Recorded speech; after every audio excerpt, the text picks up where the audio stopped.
नमस्कार, आप देख रहे हैं पॉलिटिकल आइडिया और मैं हूं प्रदीप कुमार। मित्रों, आज हम बात कर रहे हैं राहुल गांधी की उस रणनीति का जो कि बिहार के लिए बनी है। बिहार के लिए जो राहुल गांधी ने रणनीति बनाई कि एक नई प्रकार की राजनीति बिहार में करने का प्रयास हो, जिसके द्वारा कहीं ना कहीं कांग्रेस पार्टी को पुनर्जीवन दिया जा सके। जो कांग्रेस पार्टी लगातार 1997 से लेकर आज तक 2025 तक एक प्रकार से बिहार में बी टीम बनी हुई है। तो जब बिहार में कृष्णा अल्लावरू का पदार्पण हुआ और बिहार के प्रभारी बनकर, तो उन्होंने कहा कि नहीं, अब कांग्रेस को यह मंजूर नहीं है कि हम बी टीम बनकर किसी पार्टी की रहें। हम राष्ट्रीय दल हैं और राष्ट्रीय दल की तरह व्यवहार करेंगे। हम किसी की बी टीम बनकर नहीं रहेंगे, कांग्रेस ए टीम बनकर रहेगी। उसके बाद जिस प्रकार से राहुल गांधी की लगातार रणनीति चल रही थी कि कन्हैया कुमार, पप्पू यादव के माध्यम से फिर प्रदेश अध्यक्ष को बदला जाना, अखिलेश प्रसाद सिंह प्रदेश अध्यक्ष थे, उनको हटाकर राजेश राम को प्रदेश अध्यक्ष बनाना।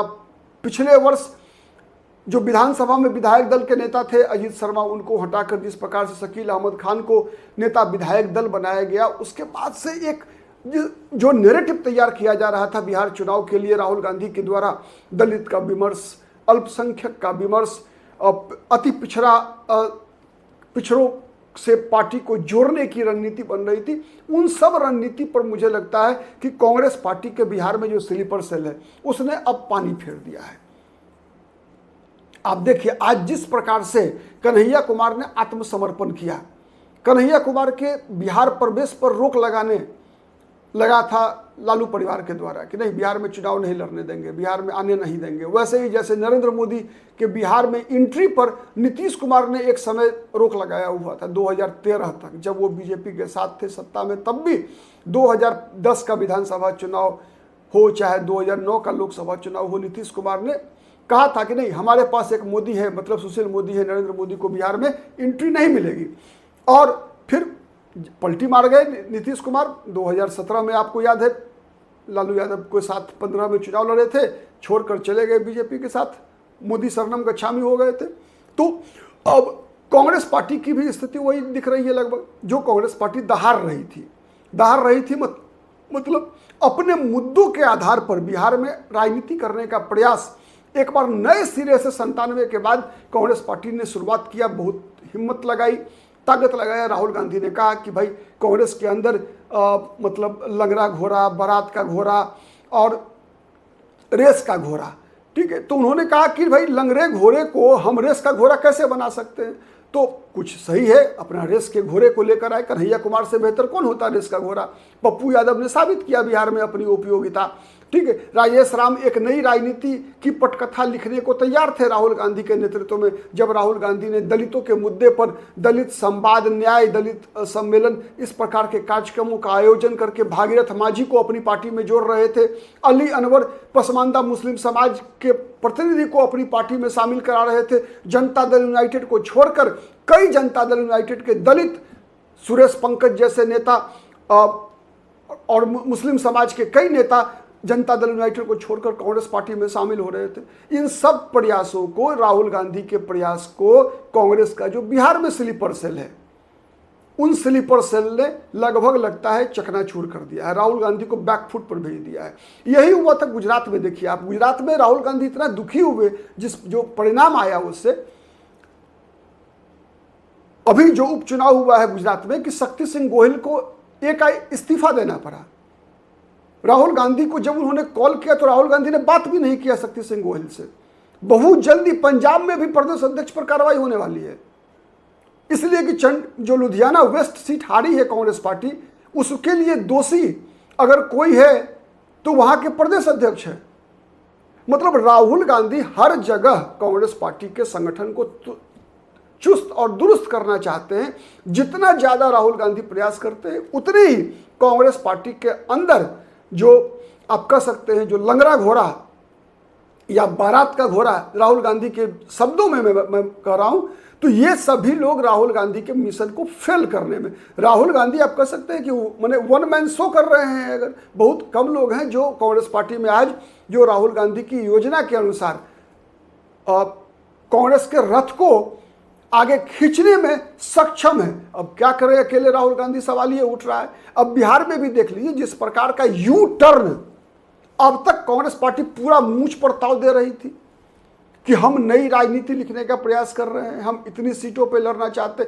आप अगर सीट नहीं लड़ेंगे तो आपका आधार कैसे मजबूत होगा? आपका आधार मजबूत नहीं होगा, आप सीटें ज़्यादा नहीं लड़ेंगे तो आप आने वाले दिनों में नरेंद्र मोदी को चुनौती कैसे देने वाले हैं?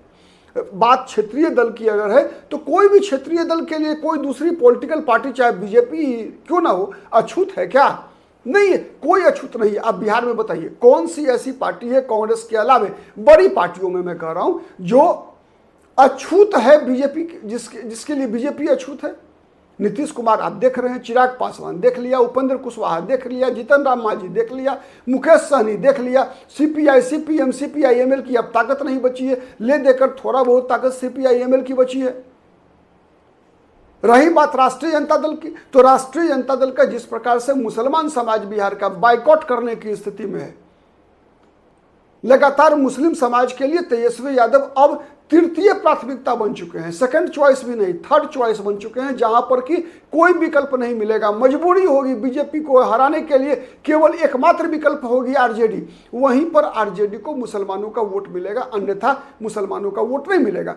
इस परिस्थिति का लाभ उठाने के बदले राहुल गांधी और कांग्रेस पार्टी को आज जैसी परिस्थिति पटना में पैदा हुई, उसमें लगा कि कांग्रेस पार्टी ने आत्मसमर्पण कर दिया।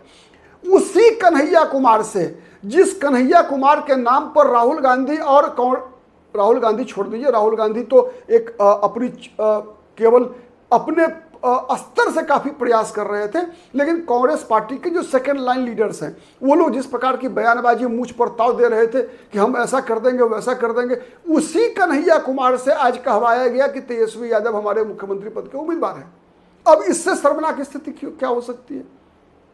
और इन सब की पटकथा लिखी गई पिछली रात्रि, मतलब 25 जून की रात में, जब कांग्रेस पार्टी के पूर्व प्रदेश अध्यक्ष, जो कि माने जाते हैं कि लालू परिवार के साथ काफी नजदीकी है उनकी एक गुप्त बैठक होती है तेजस्वी यादव से, और उसी के बाद कांग्रेस पार्टी एक तरह से सरेंडर करती है, आत्मसमर्पण। अब ये आत्मसमर्पण किन शर्तों पर हुआ है कहना मुश्किल है। आज घोषणा हो गई एक तरह से कि तेजस्वी यादव ही महागठबंधन के मुख्यमंत्री पद के उम्मीदवार होंगे, लेकिन अब तक सीटों की संख्या की घोषणा नहीं हुई है। हाँ, एक बात बताई जा रही है कि कांग्रेस ने अपनी सूची सौंपी है, लेकिन क्या कांग्रेस पार्टी की सूची पर भी फैसला हुआ? नहीं। लेकिन जब आप पहले तो बता रहे थे कांग्रेस के लोग कि जब तक सीट फाइनल नहीं होगा तब तक हम मुख्यमंत्री पद के उम्मीदवार पर सहमति नहीं देंगे। तो ऐसे कई सवाल हैं, आने वाले दिनों में देखिए। लेकिन बहुत जिस प्रकार का एक तरह से पूरे देश भर में कांग्रेस के लोग ही राहुल गांधी की रणनीति को, प्लान को फेल करने पर लगे हुए हैं, बिहार भी उससे अछूता नहीं है। मुझे तो लगता है पक्का कि राहुल गांधी की रणनीति को कांग्रेस पार्टी में जितने बीजेपी और आरएसएस के स्लीपर सेल के लोग होंगे, उससे अधिक, कम से कम बिहार में तो हम दावा के साथ कह सकते हैं कि लालू प्रसाद यादव के प्रति सहानुभूति रखने वाले लोग हैं। कांग्रेसियों को बिहार में भरोसा ही नहीं है कि वो अपने बलबूते कुछ कर सकते हैं। तो कहावत है, एक अकेला चना भी भार नहीं फोड़ सकता, तो वही बात है। देखिए क्या होता है बिहार में। लेकिन आज की जो परिस्थिति आज हुई, जिस प्रकार से 24 घंटे के अंदर का डेवलपमेंट है, उससे तो स्पष्ट लग रहा है कि कांग्रेस पार्टी ने आत्मसमर्पण बिहार में कर दिया है। ठीक है, राहुल गांधी के जितने प्रयास थे, हर प्रयास पर पानी फेर दिया है।